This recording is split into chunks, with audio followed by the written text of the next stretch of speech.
അസ്സലാമലൈക്കും, welcome back. Restaurant സ്റ്റൈലിലുള്ള ഒരു egg പൊറോട്ടയുടെ recipe ആയിട്ടാണ് വന്നിട്ടുള്ളത്. ഇത് നമുക്ക് ഉണ്ടാക്കിയിട്ടെടുക്കാൻ വേണ്ടിയിട്ട് ഭയങ്കര ഈസിയാണ്. അതുപോലെ തന്നെ ഇതിലോട്ട് കറികളൊന്നും ആവശ്യമില്ല. നല്ല ടേസ്റ്റുള്ള ഒരു പൊറോട്ടയാണിത്. അപ്പം നമുക്ക് ഇത് ഉണ്ടാക്കുന്നത് എങ്ങനെയെന്ന് കണ്ടുനോക്കാം. കണ്ടുകൊണ്ടിരിക്കുന്നതിനിടയിൽ നിങ്ങൾക്ക് ഇഷ്ടമാണെങ്കിൽ നിങ്ങളുടെ എല്ലാ സപ്പോർട്ടും ഉണ്ടാവുക. ലൈക്ക് ചെയ്യാനും സബ്സ്ക്രൈബ് ചെയ്യാനും കമൻറ്റ് ചെയ്യാനൊന്നും മറക്കണ്ട. ഇതിന് വേണ്ടിയിട്ട് ഒരു പാത്രത്തിലോട്ട് ഞാൻ 2 കപ്പ് മൈദ ഇട്ടെടുക്കുന്നുണ്ട്. ഇനിയിപ്പോൾ ഇതിലോട്ട് ആവശ്യത്തിനുള്ള ഉപ്പൊന്ന് ചേർത്ത് കൊടുത്തിട്ട് നമുക്കിത് നന്നായിട്ടൊന്ന് മിക്സ് ആക്കി എടുക്കാം. ഇനിയിപ്പോൾ ഞാൻ ഒരു 1/4 കപ്പ് ഓയിൽ എടുത്തിട്ടുണ്ട്. അതിൽ നിന്ന് പകുതിയോളം ഞാൻ ഇതിലോട്ട് ഒഴിച്ചെടുത്തിട്ടുണ്ട്. അപ്പോൾ നമ്മളിങ്ങനെ ഒഴിച്ചു കൊടുക്കുകയാണെന്നുണ്ടെങ്കിൽ നമ്മുടെ കയ്യിൽ വല്ലാണ്ട് ഒരു മാവ് ഒട്ടിപ്പിടിക്കാത്ത രീതിയിൽ നമുക്കിത് കുഴച്ചെടുക്കാൻ വേണ്ടിയിട്ട് പറ്റും. ഇനി നന്നായിട്ടൊന്ന് മിക്സ് ആക്കി കൊടുക്കുക. ഞാൻ 1 കപ്പ് വെള്ളമാണ് എടുത്തിട്ടുള്ളത്. അതിൽ നിന്ന് പകുതിയോളം വെള്ളം ഇതിലോട്ട് ഒഴിച്ചെടുത്തിട്ടുണ്ട്. എന്നിട്ട് ഈ ഒരു വിസ്ക് വെച്ചിട്ട് തന്നെയാണ് ഞാനിതൊന്ന് മിക്സ് ആക്കി എടുക്കുന്നത്. ഇനി കൈ വെച്ചിട്ട് തന്നെ നമുക്കിതൊന്ന് കുഴച്ചെടുക്കാം. നമ്മുടെ കയ്യിൽ വല്ലാണ്ട് ഒട്ടിപ്പിടിക്കാത്ത രീതിയിൽ നമുക്കിത് കുഴച്ചെടുക്കാൻ വേണ്ടിയിട്ട് പറ്റും. വെള്ളം കുറേശ്ശായിട്ട് ഒഴിച്ചിട്ട് വേണം നമ്മളിതൊന്ന് കുഴച്ചെടുക്കാൻ വേണ്ടിയിട്ട്. ചെറിയൊരു ലൂസായിട്ടാണ് നമ്മളിതൊന്ന് കുഴച്ചെടുക്കുന്നത്. അപ്പോൾ ഇതുപോലെ ഒന്ന് റെഡിയാക്കി എടുത്തിട്ടുണ്ട്. ഇനി നമ്മൾക്ക് ഇത് ഒരു 5 മിനിറ്റ് ഒന്ന് കുഴച്ചെടുക്കുക. കൂടുതലായിട്ട് നമ്മൾ കുഴച്ച് ബുദ്ധിമുട്ടേണ്ട ആവശ്യമൊന്നുമില്ല. ഒരു 5 മിനിറ്റോളം ഒന്ന് കുഴച്ചെടുത്താൽ മതി. ഇപ്പോൾ ഇതാ ഞാനിത് നന്നായിട്ടൊന്ന് കുഴച്ചെടുത്തിട്ടുണ്ട്. ഇനി നമ്മളിത് റെസ്റ്റ് ചെയ്യാനൊന്നും മാറ്റി വെക്കുന്നില്ല. നമ്മൾ ഇപ്പം തന്നെ ഇതൊന്ന് റെഡിയാക്കി എടുക്കുന്നുണ്ട്. 2 കപ്പ് മൈദ വെച്ചിട്ട് നമ്മൾ 4 എഗ്ഗ് പൊറോട്ടയാണ് റെഡിയാക്കി എടുക്കുന്നത്. അത്യാവശ്യം വലിപ്പത്തിലുള്ള എഗ്ഗ് പൊറോട്ടയാണ് നമ്മൾ റെഡിയാക്കി എടുക്കുന്നത്. ഇനിയിപ്പോൾ ഞാനിതാ 4 പീസാക്കിയിട്ട് ഒന്ന് കട്ടാക്കി എടുക്കുകയാണ്.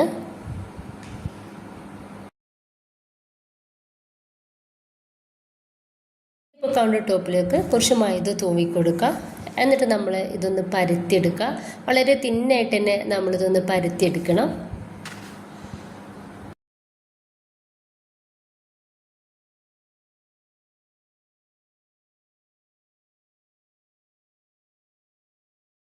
ഇപ്പോൾ ഇതാ ഈ ഒരു രീതിയിൽ വളരെ കട്ടി കുറച്ചിട്ട് പരത്തിയെടുത്തിട്ടുണ്ട്. ഇനിയിപ്പോൾ നമ്മൾ ഇതിലോട്ട് ഓയിലോ അതുപോലെ തന്നെ ബട്ടറോ നെയ്യോ എന്തെങ്കിലും ഇതുപോലെ ഒന്ന് തേച്ച് കൊടുക്കുക. എല്ലായിടത്തും ഒന്ന് സ്പ്രെഡാക്കി കൊടുക്കുക.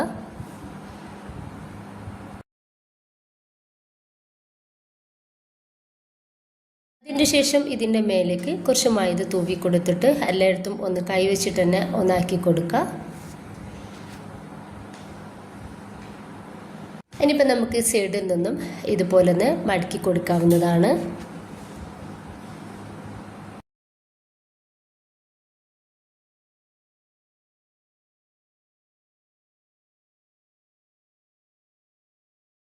ഇത് മുഴുവനായിട്ട് തന്നെ ഒന്ന് മടക്കിയെടുത്തതിൻ്റെ ശേഷം നമ്മളിതാ കൈ വെച്ചിട്ട് ഇതുപോലൊന്ന് പ്രസ്സാക്കി കൊടുക്കുക. നന്നായിട്ട് തന്നെ ഒന്ന് പ്രസ്സാക്കി കൊടുക്കുക. അതിന് ശേഷം ഇതിൻ്റെ മേലേക്ക് നമ്മൾ കുറച്ച് ഓയിൽ ഇതുപോലെ തേച്ചെടുക്കാവുന്നതാണ്.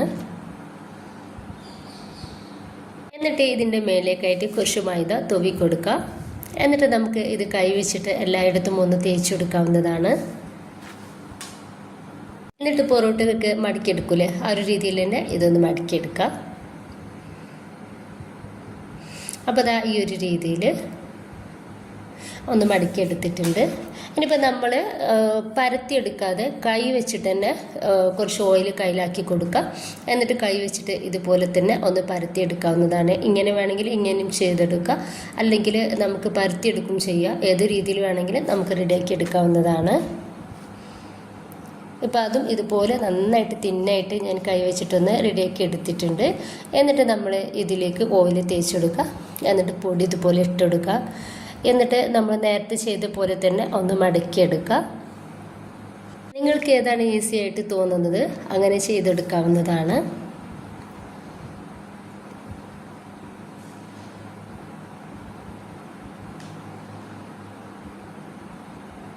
ഇനിയിപ്പോൾ നമ്മൾ ഓയിലാക്കി കൊടുക്കുക. എന്നിട്ട് കുറച്ച് മൈദ തൂവി കൊടുക്കുക. എന്നിട്ട് എല്ലായിടത്തും ഒന്നാക്കി കൊടുത്തിട്ട് നേരത്തെ ചെയ്ത പോലെ തന്നെ ഒന്ന് റൗണ്ട് ചെയ്തിട്ട് എടുക്കാവുന്നതാണ്.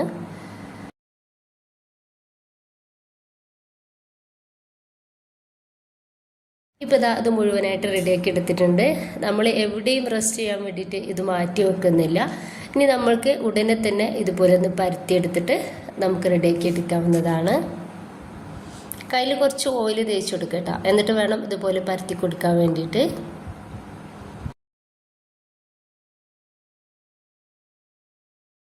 ഞാനൊരു ബൗളിലോട്ട് 2 കോഴിമുട്ട പൊട്ടിച്ച് ഒഴിച്ചിട്ടുണ്ട്. അതിലേക്ക് കുറച്ച് മല്ലിയുടെ ഇല ഇട്ട് കൊടുത്തിട്ടുണ്ട്. ഇതിലോട്ട് ആവശ്യത്തിനുള്ള ഉപ്പ് കൂടി ഇട്ടെടുത്തിട്ട് നമുക്കിത് നന്നായിട്ട് തന്നെ ഒന്ന് മിക്സ് ആക്കി എടുക്കാം.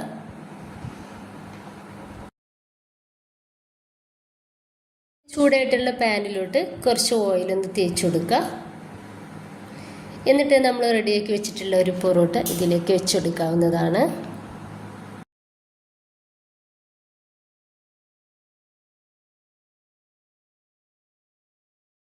ഇനി നമ്മൾ ചെറിയ തീയിലിട്ടിട്ട് വേണം ഇതൊന്ന് റെഡിയാക്കി എടുക്കാൻ വേണ്ടിയിട്ട്. അപ്പോഴാണ് നമുക്ക് എല്ലായിടത്തും നന്നായിട്ട് പൂവായിട്ട് കിട്ടുള്ളൂ. അല്ലാന്നുണ്ടെങ്കിൽ ഇത് കരിഞ്ഞു പോകും കേട്ടോ. ഈ ഒരു സമയത്ത് മേലെ ചെറുതായിട്ടൊന്ന് ഡ്രൈ ആയി വന്നാൽ ഇതിൻ്റെ മേലേക്ക് കുറച്ച് ഓയിൽ തേച്ച് കൊടുക്കുക. നമുക്കൊന്ന് മറിച്ചിട്ട് കൊടുക്കാവുന്നതാണ്. വേഗത്തിൽ തിരിച്ചും മറിച്ചും നമ്മൾ ഇട്ടിട്ട് വേണം ഇതൊന്ന് റെഡിയാക്കി എടുക്കാൻ വേണ്ടിയിട്ട്. അത് അത്യാവശ്യം വലിപ്പമുണ്ടെന്നുണ്ടെങ്കിലും നമ്മൾ തീരും കട്ടില്ലാത്ത രീതിയിലാണ് ഇത് ഉണ്ടാക്കി എടുത്തിട്ടുള്ളത്. ഇവിടെയും വളരെ കുറച്ച് ഓയിൽ തേച്ചെടുക്കാവുന്നതാണ്.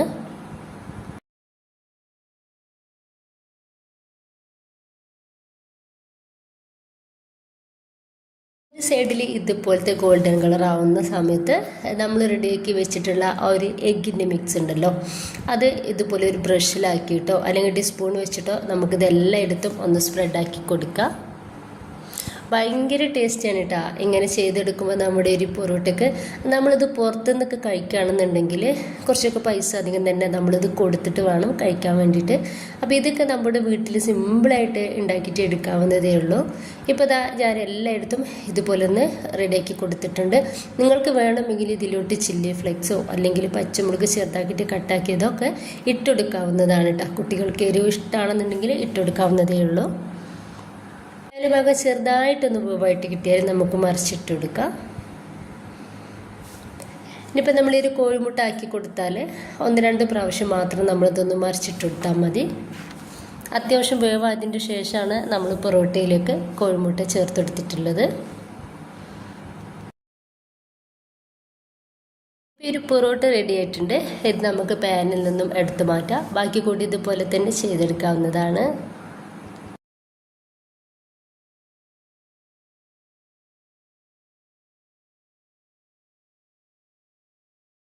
ഇത്രയേ ഉള്ളൂ. മുഴുവനായിട്ട് തന്നെ ഒന്ന് റെഡിയാക്കി എടുത്തിട്ടുണ്ട്. അപ്പോൾ എല്ലാവരും ഇതുപോലെ ഒന്ന് ട്രൈ ചെയ്ത് നോക്കുക കേട്ടോ.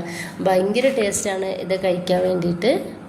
കുട്ടികളൊക്കെ സ്കൂളിട്ട് വരുന്ന സമയത്ത് നമുക്ക് ഉണ്ടാക്കി കൊടുക്കാവുന്നതേ ഉള്ളൂ കേട്ടോ. അപ്പോൾ എല്ലാവരും ഇതുപോലെ ഒന്ന് ട്രൈ ചെയ്ത് നോക്കുക. ഇഷ്ടമായിട്ട് നിങ്ങളുടെ എല്ലാ സപ്പോർട്ടും ഉണ്ടാവുക. ലൈക്ക് ചെയ്യാനും സബ്സ്ക്രൈബ് ചെയ്യാനും കമൻറ്റ് ചെയ്യാനൊന്നും മറക്കേണ്ട. ഇൻഷാ അല്ലാഹ്. ഓക്കെ.